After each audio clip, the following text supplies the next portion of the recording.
Welcome to the Hotel 81 Lucky in Singapore.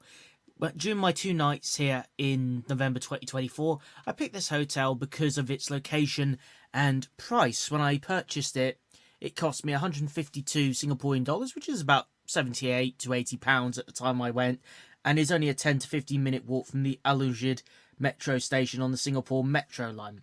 This hotel can be had for as little as about £35 per night, but the main reason I went was location and budget.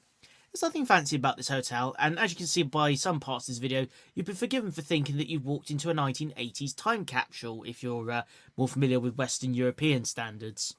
Overall, for about £40 to £45 a night, I wasn't prepared to complain. This was a great budget-friendly option that didn't happen to be a hostel or capsule hotel, because I wanted to mix up some of the places I was staying in during my stay in Singapore and Kuala Lumpur.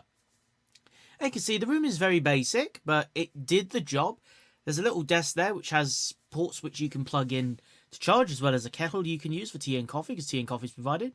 This little storage area provided a decent space to hang some clothes, and there's a little trouser press that makes for a good place to store your bag. A television was provided with all the free channels available in Singapore, including BBC News, which is handy if you want something that's English, and an air conditioning, which was a godsend considering it was 28 degrees in Singapore most of the time I was there.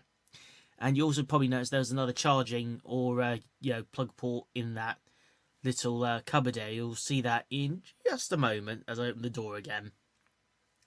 Overall, this hotel, okay, it's not going to win any major awards. However, I was very, very pleased with it for a budget option for some cheap hotels. Because I was talking to Lift Off and Travel before I went on my trip, and he mentioned how Singapore can be very expensive for accommodation, which is hardly surprising given it's a city country. Now, they give you this little key card to activate the electronics. However, you still got to use a traditional key to get in and out of the room. The bathroom's pretty standard, although the design of the shower might take some Westerners by surprise, but that is a pretty normal design for most of Singapore and the Far East. 2 taps, the main one on the right and the left one provides drinkable water. And a nice little touch for a £40 a night hotel is they gave you free toothbrush and toothpaste, which I thought was really cool, because I wasn't expecting anything to be provided. Overall, I would actually kind of recommend this if you wanted to travel on a budget in Singapore. It's, like I said, great location for being about halfway between the town and the city, and given everything, I'm prepared to give it a solid 8 out of 15. Top notch.